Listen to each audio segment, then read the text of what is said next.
Thank you very much. So now you've noticed I have no microphone on, except from the one that has to go into the camera. So now I would like you to conquer the room. Because, as you said earlier, you asked for one word from each of the guys up here. What's the most important thing? Emotional and personal. So let's start there. So, why do I have to work with my voice and my body when I am pitching? It's both a question mark and Sonny there. Good. So I will tell you why.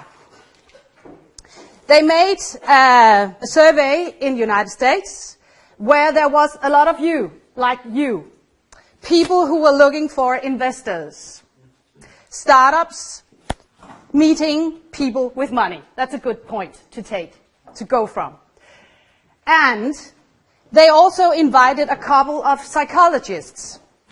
So the startups went in, pitched towards all these people with the money, to the investors, and the psychologists, they were only allowed to observe the people at the reception afterwards. Do you know what their percentage of hitting the right persons was? Do you guess how much was their percentage of guessing? 9%. Okay, yeah. 80%, yes. So they were right in 80%. They haven't heard anything about their project, how they presented. They just looked at the persons and how they interacted in social activity at a reception. So that's why you have to work with your body and your voice. Because I do not do business with business. I do business with people. And it's people to people. Nikolai yesterday, you pushed him a little to answer. He said actually two interesting things, he said. You have to have this magnetic person in the group. It could be you. And he also said gut feeling. What's that? Gut feeling. So, the next, it's a little, it doesn't matter, you can read it anyway. So the next reason why it's important to work with your body and your voice is because we have something in our brains that's called mirror neurons. Have you heard about them? Yeah. Yes. So that's why. Because if I stand here and frown my forehead like this and I say, I'm very happy to see you all, and it's so good, I'm really looking forward to work with you. You look at this and you say, okay, I hear what you say, but I don't understand because your forehead is like that. And when I do the same motion in my forehead, it means that I'm worried. So my feeling of being worried, maybe, goes directly to you in a feeling of worry. So the next word, when you asked Chris and Lila and all the others, was emotional. So when you're up here and you're nervous and you say you're not, trust me, I'll know you are. You have this, survey they made that 7% is the words and 55% is your body language and 38% is what you do with your voice. But I will turn it around and say, how many thousand years we've been running around in the savannah without words? A very long time, yes. So we are very good at looking at the non-verbal things. So now I will go back further to my next and say what. Now what is it that goes into non-verbal communication? Because if we're going to be good, I mean, you've all been working on your words very, very long. You're going to work with your words very, very long time further this afternoon. But are you going to think about how you're going to do it, the 93%? That's where you can really make the difference, is by practicing the 93% of how you do it. So what goes into this? I would like you now to, at the tables, just take 2 minutes, a little discussion of what goes into non-verbal communication. Because I don't care about your words. I'm an actress. I have to make words work. Yes? What? Yes? Yes? So 2 minutes.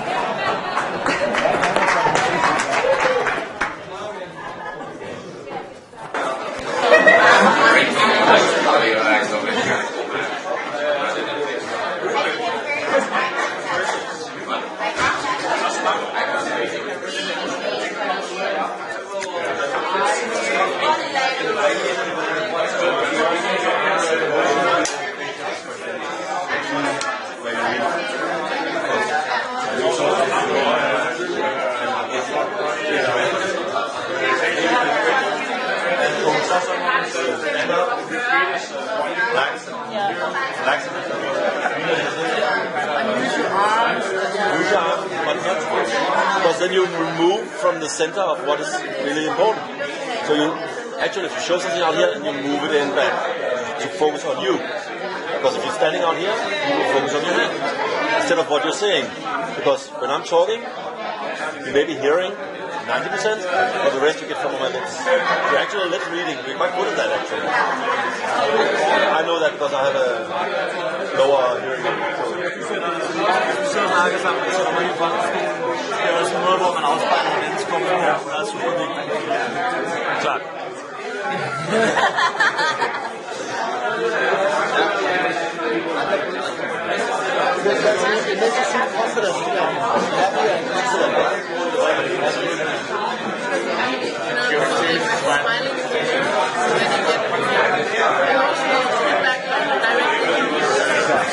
Seeing yourself smile.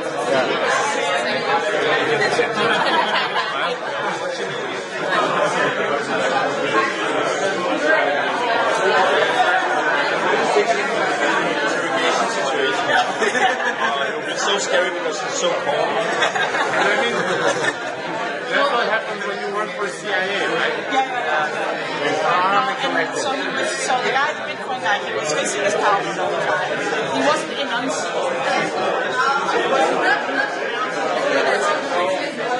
Okay, guys and girls. Guys and girls. Okay. So, now I'd like to ask. Yes? Thank you. Okay, so what do you have? One thing. What's important? We were trying to relate to more emotionally, so we were standing up. You're standing up. And what does that affect? Standing up. What does that affect? Well, if you stand confidently, you can actually trick the brain to become confident. To trick the brain to become. To actually become confident. So if you Yes. stand, So we have posture, right? This is what you actually been working with. Yes. Yeah. You? What you've been discussing? You talked about pauses. Pauses. Yes. Saying a lot without saying anything, basically. Yes. Thank you. And over here? We talked about mirroring. Mirroring. Yeah. Yes. And what? How can we Mirror body language. mirror body language? But when I'm up here, how can I mirror your body language? Well, you can feel the crowd and mirror that. Okay. So it's about energy, right? Can we agree on that? Is it okay? I just sort of make an interpretation of your words there. Okay. Yes. I was going to call it gravity. Gravity. Politicians do. Yeah. Gravitas. That whole like. We call gravitas. Yeah, I know, but. Yeah. Okay. That kind of. But what and what do you mean by that? How does that? The whole brain seriousness and depth, even though you're saying the same thing that Yes. another person would do. Yes.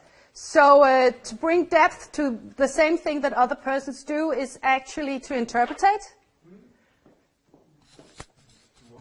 Interpretate. If I say, friends, Romans, countrymen, lend me your ears. I come to bury Caesar, not to praise him. I'm not Marlon Brando. I'm me saying the same things. But I'm interpreting these words in this content. Is it okay? Is it?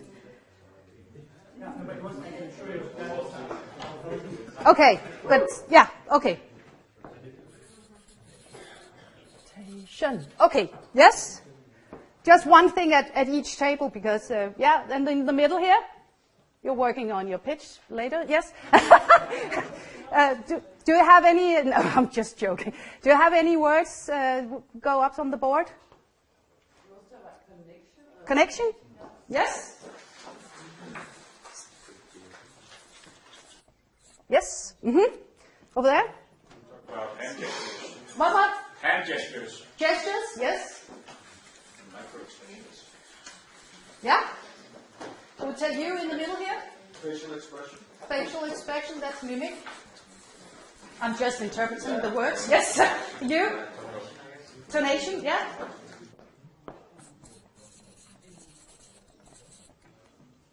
Enunciation. Enunciation, and what do you mean by that? I mean finishing your words. Yes. Not taking off the back of them, making sure that everybody understands Yeah. what you said. It's, finish your words. Yes.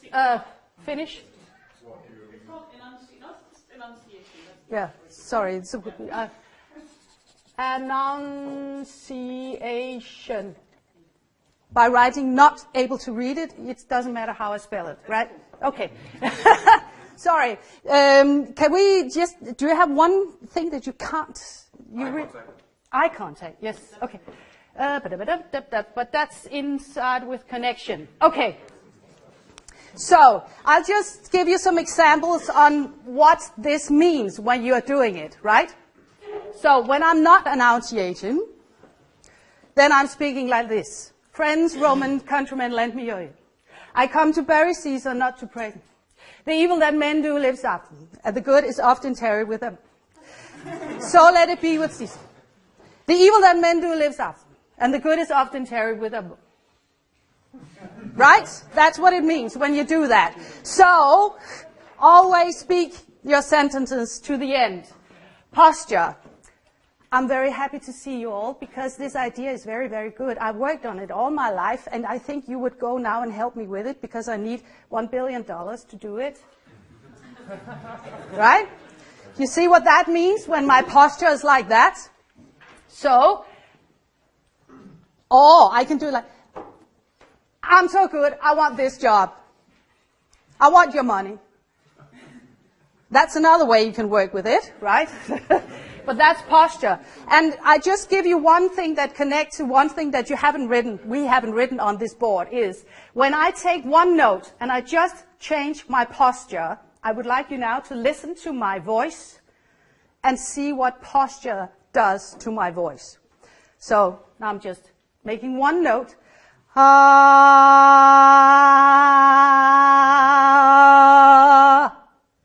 That's posture. So if you stand up here, your voice doesn't work. It doesn't. Seriously, I mean it. So, pauses. Yes? Friends. Romans. Countrymen. Lend me your ears. I come to bury Caesar, not to praise him. The evil that men do lives after them. I'm doing pauses now, right? You said it was good with pauses. Are they good? Yeah, but variation, yeah. And what's? Well, you need consistency. What you're saying needs to sort of be consistent with how you're saying it. Yes. You want pauses if you're at a funeral, but not if you want to rally people. No. Yes. You want pauses, especially after sentences where you expect to make an effect and make people think about what you said. So if I do it like this, friends. Romans, countrymen, lend me your ears. See the difference in my pauses? I'm keeping the pauses exactly the same place as before, but I've changed the way I do it. Right? So that's the difference between good and...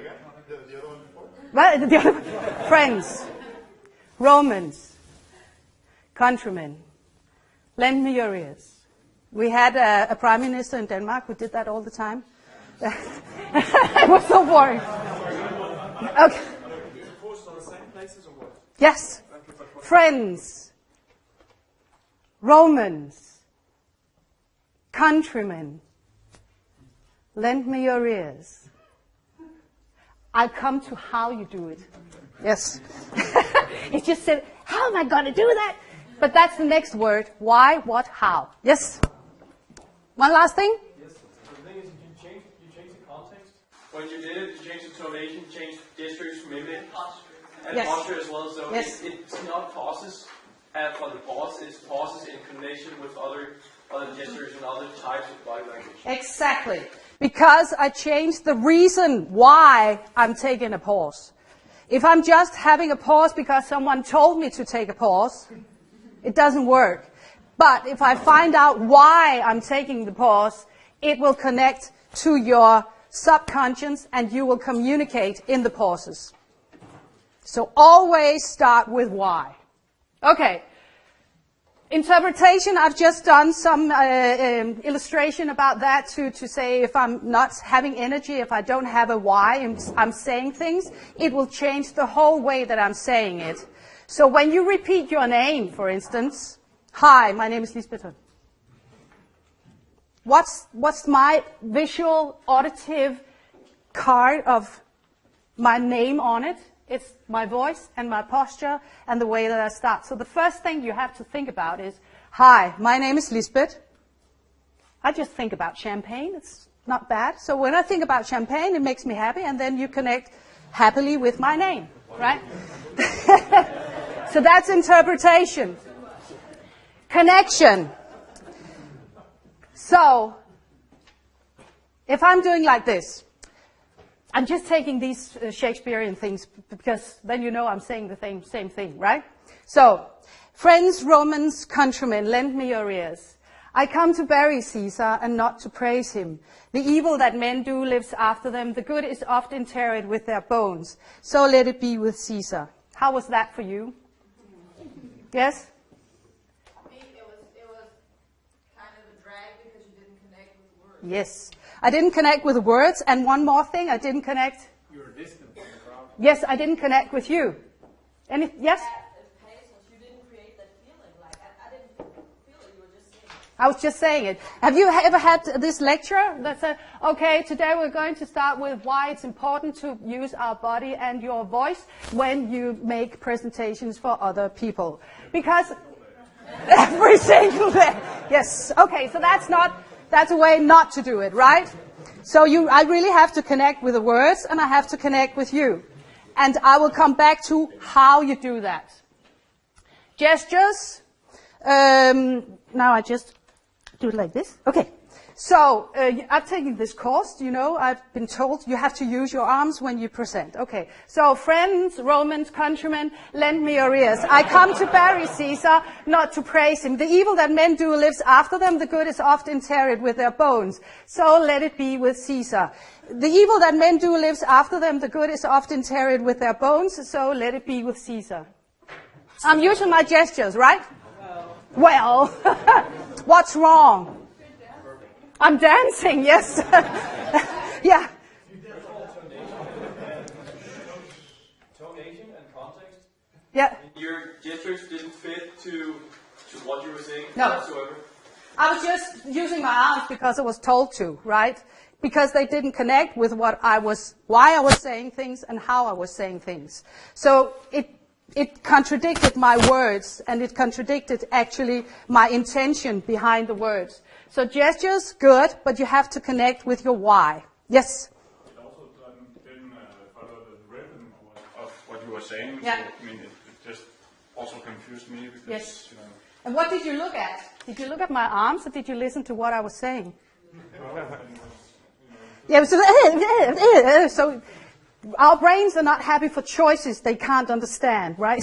So what am I going to look at? The arms or the words? So, yeah, one last thing here. Yeah, it's also with the gestures, it's also a cultural thing. Yes. You can do one thing in Europe, maybe North Europe, South Europe. Yes. Go to Asia, you are not allowed to do these body No. expressions, which we do in the States. Yes. So actually you have to work with how can you work with your gestures in a way that you can adapt to different situations. That was a long sentence, right? But that's the way you have to do it. So it's not saying that you have to or you don't have to use your arms. It's how you can use them. If I told you not to think about a polar bear. So if I'm told you're not supposed to use your arms in China. Yeah, but I I'm had that from a sales guy in Japan. Said, Yep. please sit on your hands Yes. and just talk. Yeah. They will just listen to you. But then you have to find a reason to tell your body a thing to do instead of a thing not to do. Yes, so do it like this. Yes, I'm allowed to hold my hands like this because that feels nice in this environment. Yes. Yeah. Yes. And mimics, we talked about that when I was doing this forehead here. Intonation, to use my melody in my voice. And when I say friends, Romans, countrymen, lend me your ears, I come to bury Caesar, not to praise him. The evil that men do lives after them. The good is often tarried with their bones. So let it be with Caesar. The noble Brutus has said that, yeah. So you see, when I'm taking that away from the language, you get bored, you fall asleep. You were... No, it's just that reminder that if you get a job on the hard disk.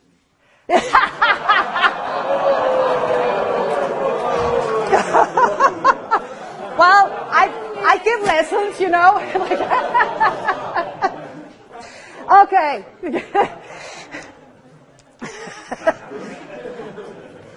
So, how?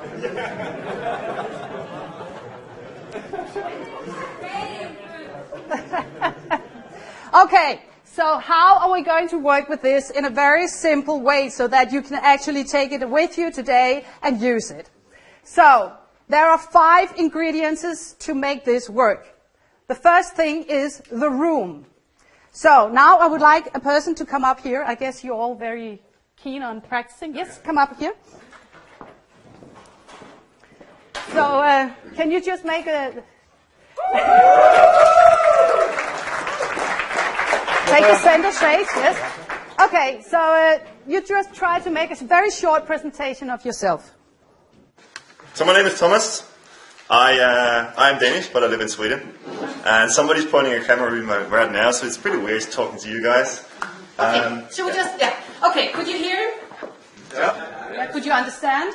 No. Semi, right. Okay, so because your pace is too high.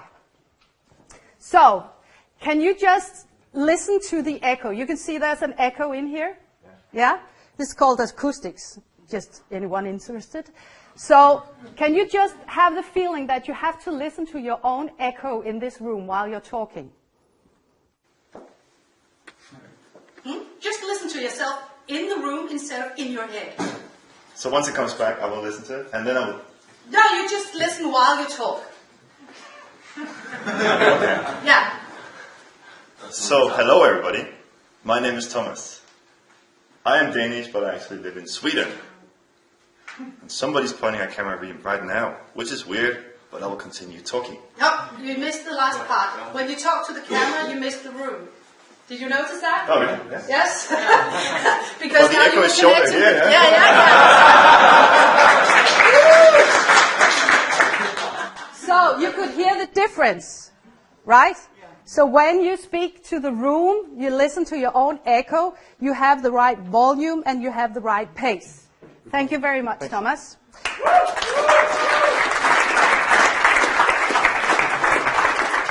There was a very, very clever man in Denmark who has translated some of Carl Weich's thinking, and he says, I know what I mean when I hear what I'm saying.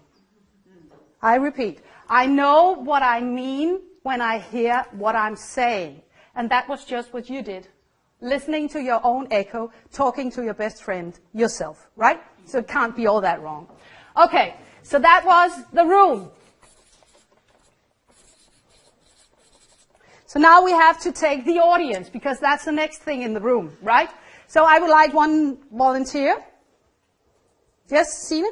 Even Louise, undskyld. Yes, sorry. I know her. So it's not that well, because I called her the wrong name. Obviously. That's your alter ego.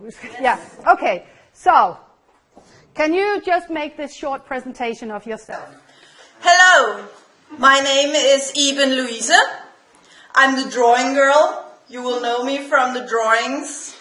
I live in Silkeborg, so actually I live kind of in another country than this. Yeah. Yes. Okay, so did Iben Louise connect with you? There's this thing of upspeed going on in the American language that's... And what do you mean by upspeed? Upspeed is ending every word on an uptone. So yes. Everything kind of becomes a question. Yes, yeah. So, okay, yes, but otherwise, did you connect to you? Simi, yeah, you sitting. I felt a bit like a first grader. Okay. No. So. Hello. Hello. Class.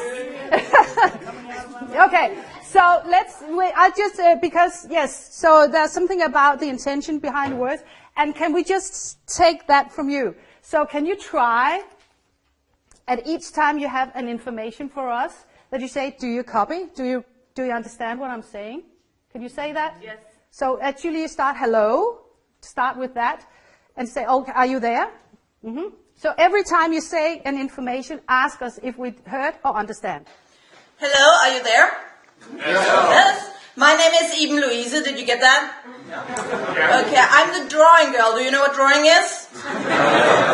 Very nice. I live in Silkeborg. Does anybody know where Silkeborg is? No. Yeah, no. It's in another country, you know, over the border.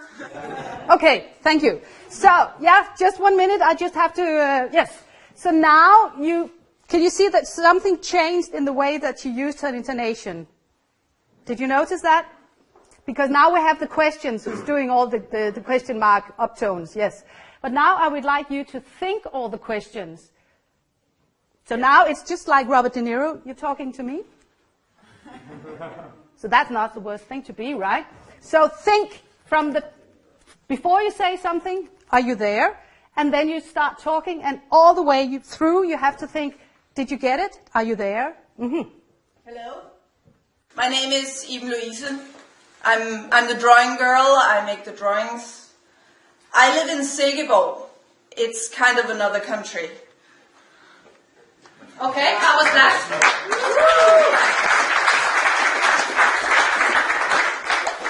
Yes, so that was the audience.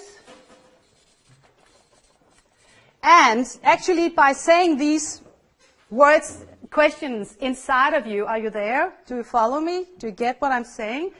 You are like the scout leader. Because you have the torch and you have the treasure map. And all the people in the audience are all these small little scouts. I don't know what they're called in English or American or whatever. What? Cub Scouts, yes. So the audience is the Cub Scouts. Okay, so when I'm taking my torch, we're going over here. Okay, they're there, all of them, yes. And we'll go over here. Okay, yes, they're there. So that's the way you have to think of your content. It's a treasure map, and you have to guide us through that treasure map in the darkness. And then, did you notice that all the pauses were right? All the pauses was filled with content because she had to register, are you there? So that makes the pauses come alive. Okay. So that next thing we go with is the body. So I would like one volunteer. Yes.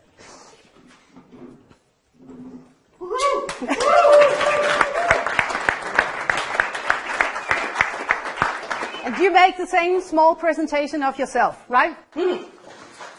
Hello everyone, my name is Domi. I am a fellow entrepreneur. I have been in Denmark for 5 years now, and I'm still trying to figure out how can I become one of you? How can I become a Dane?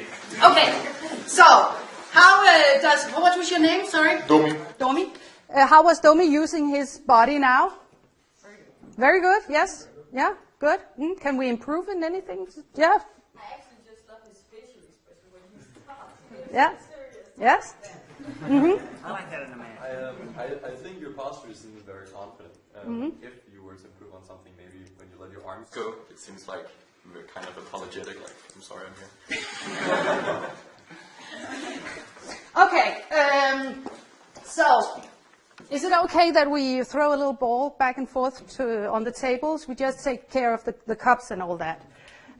So now I would like you to throw at somebody in the audience. And I'll explain to you the next step, is that when you toss the ball and someone throws it back to you, you start talking exactly the nanosecond, and yes, it is 10 in minus 9 second, the ball touches your hand, you start talking. Okay. Yes? Shall I just make a little demonstration? Okay, so are you ready? Mm-hmm. Friends, Romans, countrymen, lend me your ears. Hello?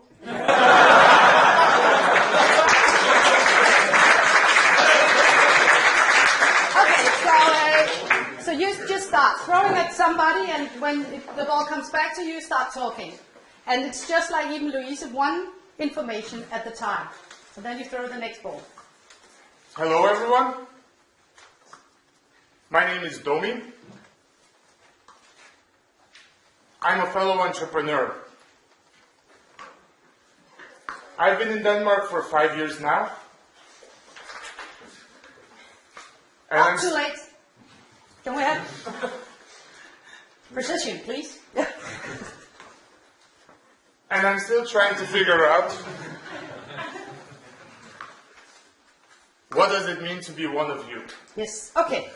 So now we'll ask you, what does it do to your body when you have this ball going back and forth? I have to focus more on my hands and on my posture. Yes. So I haven't told you to think about those things. I made you a circumstance that did it on your own, right? So you have to think of, you're almost ready. If someone among the audience was so happy for you that someone wanted to jump into your arms, you have to be ready to catch them. And that's from you step up here and before you start talking. So think about, okay, does anybody throw a ball at me? Can you just think about that and say the same presentation again? Hello, my name is Domi. I've been in Denmark for 5 years now, and I'm still trying to figure out how to be one of you. How was that? Much better, yes. Because, yeah. Where's the ball? Yeah. Thank you very much.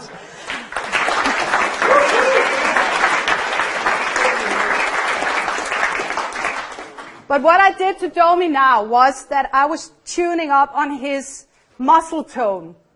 We have a muscle tone inside of our muscles, and when if I take a Samsonite suitcase and I put it here in front of you, and I tell you it's full of bricks, and I would like you very much to move it.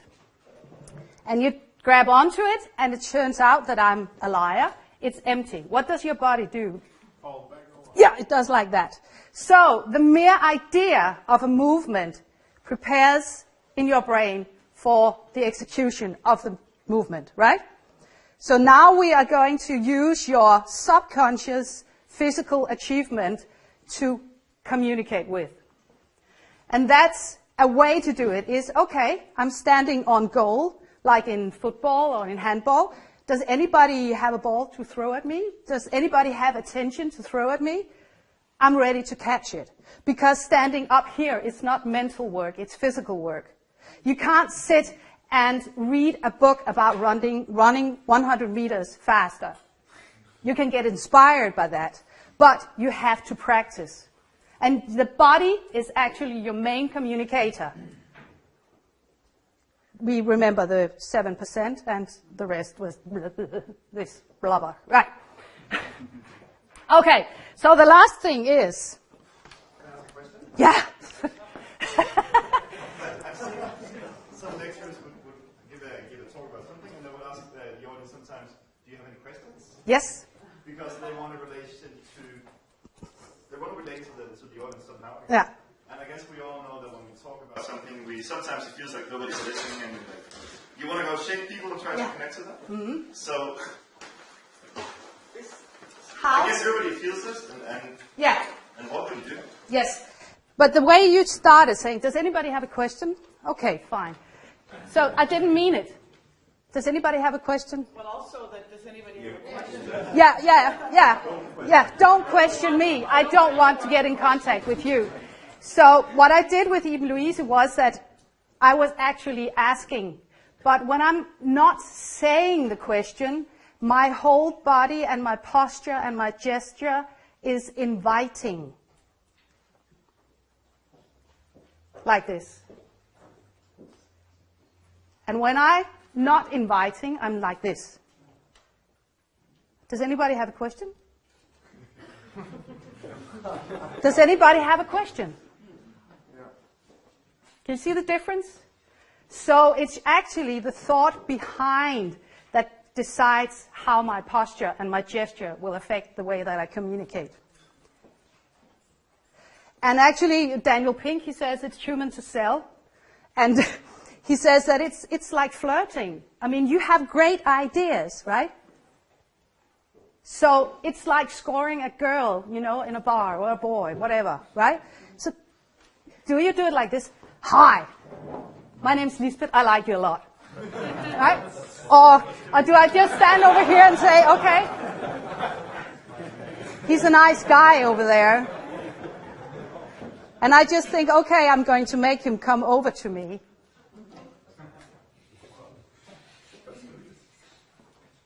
Now the only thing that I'm thinking about now is, okay, come on.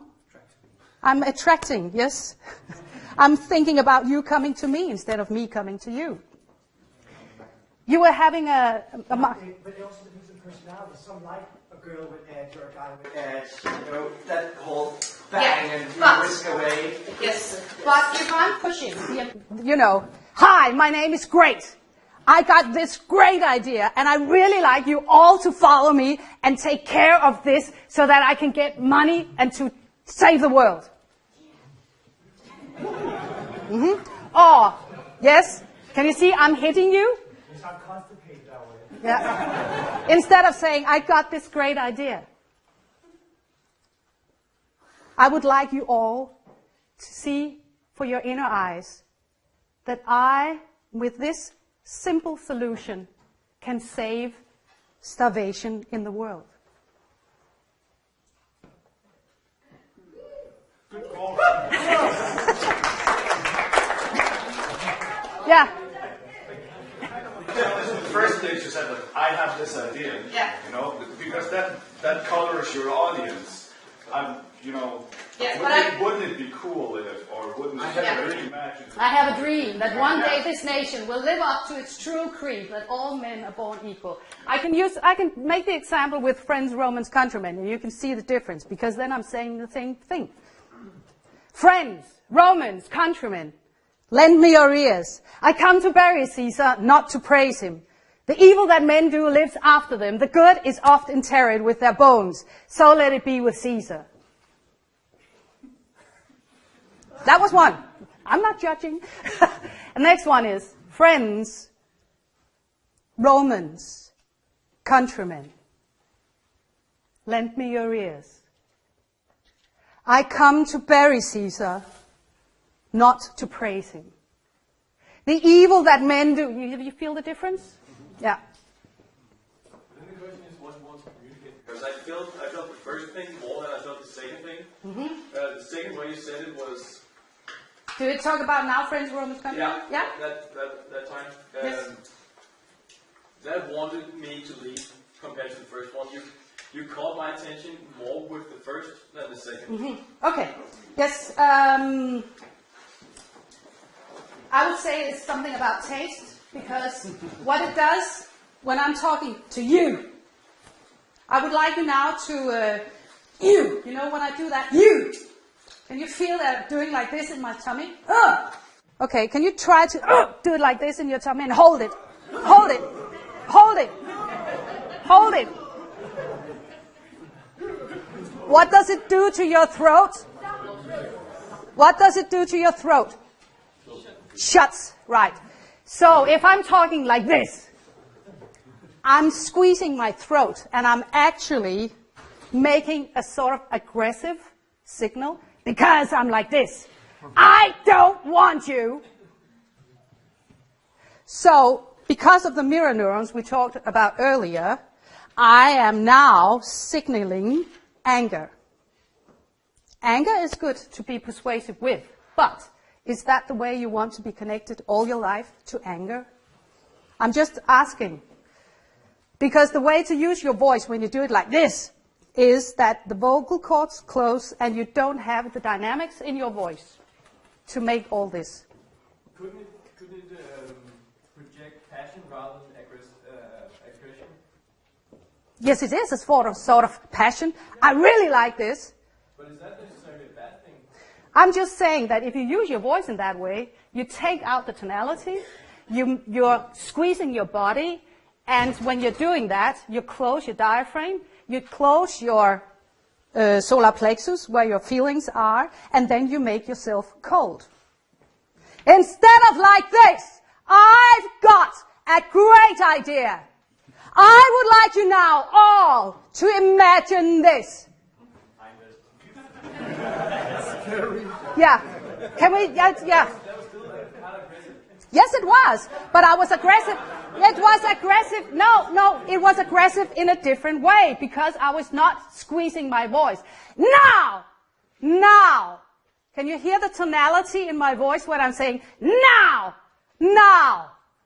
Okay, that's the difference. Because if you want a small scale in your expression, it's okay with me. You can do that. But I'm just giving you the opportunity to use a greater scale. Be the best way of yourself. It's okay to run around like this. If I'm running a 100 meters, it's okay to run like this. But you're not running very fast. Because you limit your choices. When I'm using my voice like this, I have small choices in my voice expression. When I'm opening, I expand my choices. So that's just a choice. I'm not judging. I'm just telling you, do you want few choices or big choices? Many choices. Okay, yes, sorry. So also for me, the first example of the French Roman punishment. Yeah. Compared to the second you were paying attention to what you were saying. Yeah. Because the French Roman, that speech is not like a let's go get him speech. It's like a really serious. I mean, you don't even have to know the play to know that this is a terrible situation, a very sort of emotional situation.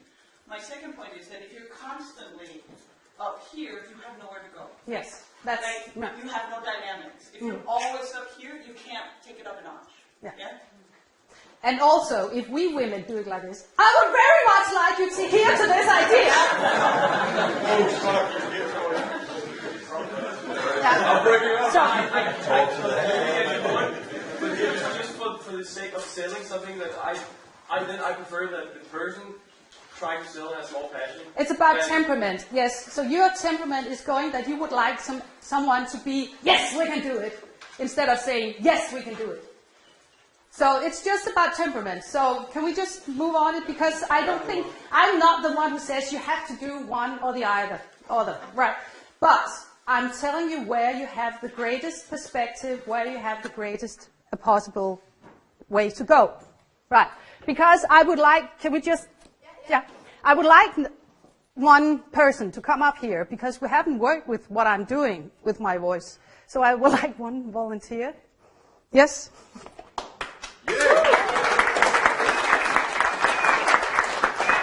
Okay, yes, and you make the same presentation, just for you, your name. Yeah. Short presentation, yes? Dear sirs and madams of the entrepreneurial trade, my name is Dennis Rigen. Okay, yes. So, if we just listen to the voice quality of this, how was it? How did it sound? Good pronunciation, yes. Anything else? A little bit too low, yeah. Or deep. Deep? So in tone? A little too deep in tone, yes. Okay. A man. Okay. Yeah. Two men. He-man. Okay. So, yeah. You seem like you were taking on a role. Okay, yeah. We can't have that. No. Yeah, but that was missing sort of a person. Yes. So, now I would like you to imagine, maybe we have to work with two things for you. Okay. Not because you're lost case, I can't, what am I going to do? Now I would like you to fly. You stand on one leg, and you bend your hip. Yes, and you stretch out. Maybe you should stand a little further, front. Yes, so you don't, yeah. Bend your, stretch out the leg here behind you. Stretch, yes. Take up your, okay. Stretch your leg. The knee, okay, straight knee, yes. Arms out. Yes, and now I would like you to do like this in your back, like that. A little more. Up, yeah. Come on. Okay. Now I would like you to speak. Seriously? Yes. Can you hold me then? Yeah, but you still have to find your own balance. Stretch your knees. Yeah. Smile. Yeah. And what? And say stuff? Yes.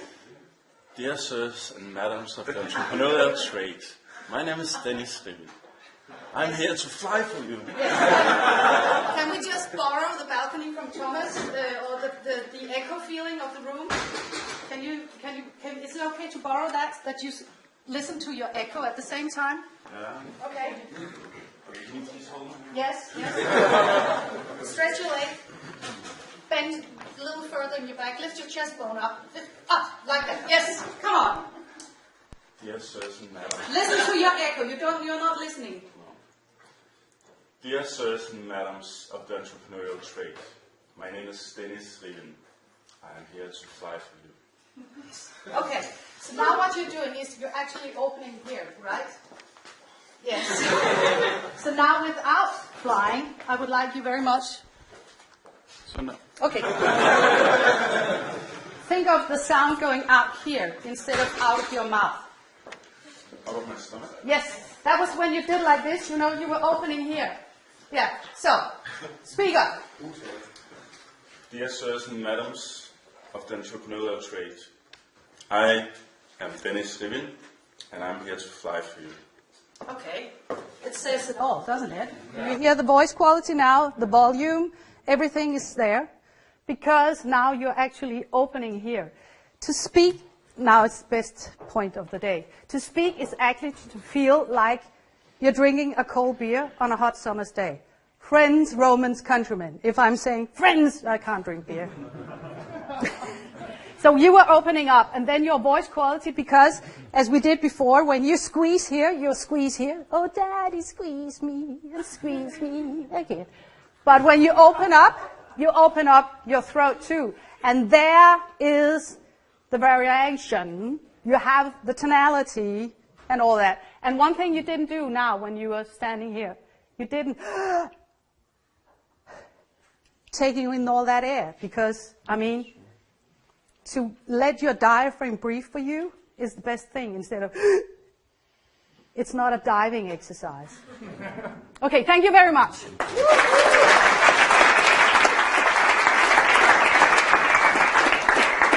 So, the room, listen to your own echo.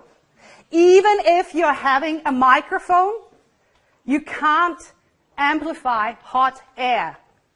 A microphone is like a foie gras goose. It has to be fed. So the more sound you put into the microphone, the more it can amplify you. If I'm standing like this talking in a microphone because it's very loud, you see what happens to my body? I get, I'm not here because, the sound here. So let the microphone support you instead of work for you. The audience, you connect with the audience by having this idea of questioning back and forth. Are you there? Okay, do you read me? Yes, I can see you following me.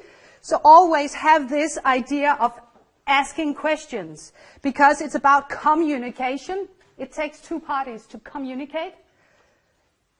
Everything else is information. I'm giving you information, that's one way, but you're actually communicating, so it's two-way. So all the information that you get from the audience, if they're listening, nodding their heads, doing like this with your frown or whatever, is information that you use. When you use your body, you have to have this idea of that you are very ready to move physically. By turning up your awareness, in a while, I could do a lot of things with my body. I could jump up 40 periods or whatever, because it's a physical work standing up here. And when you use your voice and thinking that the sound goes out of your stomach instead of out of your mouth, then you get the resonance. Lila used that word just before, to resonate, because when I'm resonating my voice, because of the mirror neurons, you get this idea of a whole body talking to you, and then you get a whole picture of me inside of you, because that's emotional and personal at the same time. So, no time for questions, I'm sorry, but we've taken them along. I'll be here for a while, so you can come and ask me if there's something that you don't understand or whatever. So I will say thank you very much for your attention, and good luck to you all.